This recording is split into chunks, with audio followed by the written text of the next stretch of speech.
So our next speaker is Dr. Krishna Babu, an amazing young surgeon from Kerala who believes in performing the most difficult and challenging cases with a casual ease, and is going to present a challenging case of iododialysis with traumatic cataract. Dr. Krishna Babu, is it there? Yes, Dr. sir. Krishna, are you there? Yes, yes, yes. Okay. Yes, Dr. Krishna. Yes, sir. Can you share your video? So could you please share my video, sir? Okay. Yes. So Dr. Anand is playing video. So this is a case of a 40-year-old patient who has come to me with the inferior iridodialysis, 3 clock hours, along with cataract, and he has a cylinder of 2 diopter against rule. So first, we are planning to do iridodialysis repair along with cataract. So initially, you have to take that iris out of your phaco probe. So I am using 3 iris hooks to engage to push that iris away from the central safe zone. Then after staining the capsule, I am doing the rexis. Then by that time I understood that inferiorly there is zonulodialysis also. You can see the corticocapsular radiations inferiorly, where the impact of the trauma which happened 20 years back.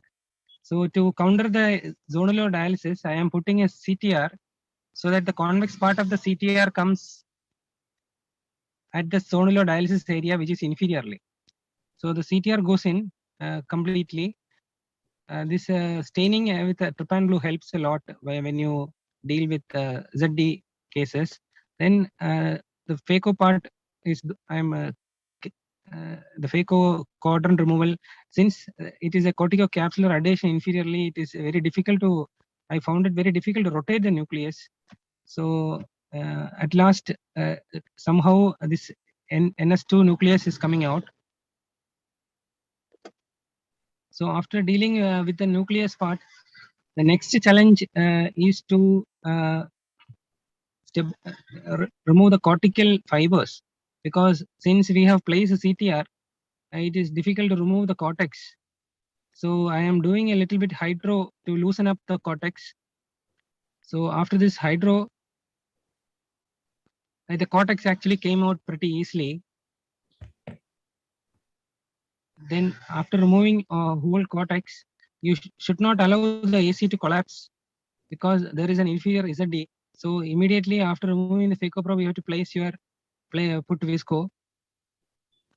Then he had opted for an IQ toric lens, which he has a plus 2 cylinder against rule astigmatism. You can see the 90 degree and 0 degree I have marked. Then the toric lens goes in. Then after before aligning the new axis, we have to deal with the iridodialysis part. So after placing the lens, the next step is to do the iridodialysis repair. So for that, before doing the repair part, I want to take out the iris hooks. Without damaging the sphincter, you have to take out very gently.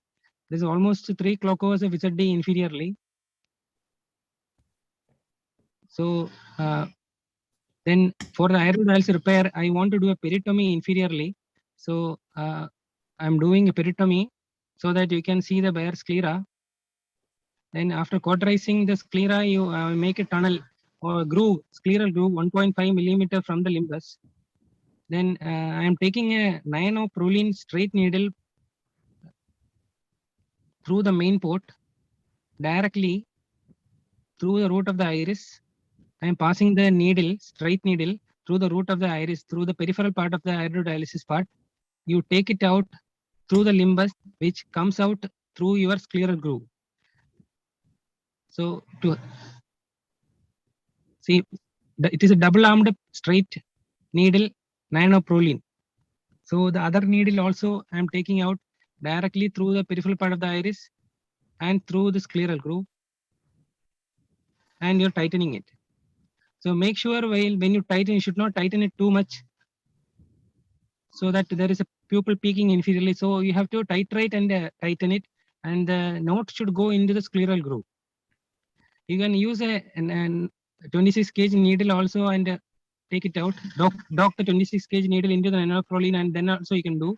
But I prefer to do this way, directly nioprolene, straight through the tunnel, through the iris, through the scleral groove, then suture it there.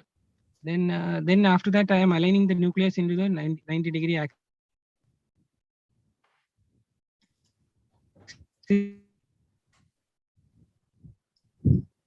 Thank you, Dr. Krishnan Babu. Though the last sentence was not clear, you very valiantly did the whole surgery.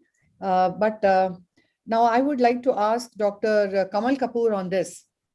Dr. Kamal, are you there? Yeah, I'm there. Yeah. So would you think of doing a railroading when passing a suture for that iridodialysis repair is one question. This And would you after, think, Dr. Kamal Kapoor? Yeah, I can hear you. I'm asking you, would you directly pass this Okay, suture? I'll give you the way I do it. I use the shoestring technique, which I have been probably showing at some conferences. I use the same incision, 1.5 millimeter. I make a tunnel. The only way I do it differently is, rather than wasting time groping with the needle, trying to, engage the root of the iris, I use the ILM peeling forceps used by my retinal surgeon through a side port. I hold the root of the iris, so I have a clear area where I need to go through. So what that does for me is two things. It stabilizes my iris. Number two, it gives me the exact position through which I want to go through my needle, because a lot of times while negotiating a loose torn iris, I can go through a little bit further away from the root. And when I tie the suture, I have an irregular pupil because the pupil gets stretched. So I use an ILM peeling forceps 23 gauge from the side port. I just hold the edge of the iris where I want my needle to go through. I stabilize it with that forceps. I go through the needle. I go in once, and then I come back from the same space. And I keep that loop open outside on the tunnel. So once I have two such loops, I cut in the center and I tie the alternate loops like you see a shoemaker repair a torn shoe sole. So like that, I don't need a 26 gauge needle to go through in again and out. I just use a Prolene needle, go in, come out, leave the loop, go in, come out, leave the loop, and then tie the alternate loops to each other. And just two movements does the job for me. One good tip for beginners here would be, try using this forceps. It really makes a lot of difference. You don't need to struggle to find, because you're actually trying to pierce a very soft floppy iris with a thin needle, which won't probably go through at the point you want. So a lot of times there's a lot of struggle to do that. So one friendly tip would be just hold it with the forceps and go through. You can use a railroad technique, yes, but in my opinion, I used to do that. A lot of times that 26 gauge needle leaves a big unsightly hole in the iris. And as time goes by, there's a little fibrosis there. So it does cause a little bit of issue for me. So I just use a straight needle now. How many sites would you like to fixate iris? Can you give some general? In this situation, just two sutures, which means one goes here, comes out, goes in, comes out. So actually it's the penetration is 4 times, but the sutures are 2. That's good enough for such a case. Dr. Harshul, you have anything to ask before we go on to our next speaker? Can I ask one question? Yes. Yeah. Dr. Nagar. Yeah, excellent case.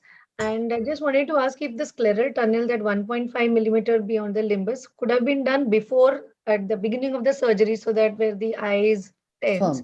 That is number one. Number two, if the main incision would be bang on the opposite side of the area of the iridodialysis, it would have been easier to maneuver the 90 Prolene probably. And then maybe to avoid going through the corneal tissue, we can use the trocar so that you don't go in through the corneal tissue. Just a few points, I thought. Excellent surgery. Yeah. We shall Well, sometimes on a long term, very long term, this is 10 years or something. So sometimes there will be a lot of tissue shrinkage and you'll have very small strip of iris.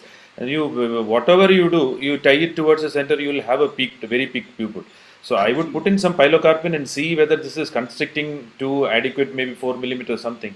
Otherwise, I would also do a pupilloplasty, one suture at least in that area, and bring down the pupil in that area so that it is slightly more round than too peaked. To answer your question, madam, this patient was a toric IOL, so the incision location was 180 degree. So I couldn't do exactly opposite to the iridodialysis part.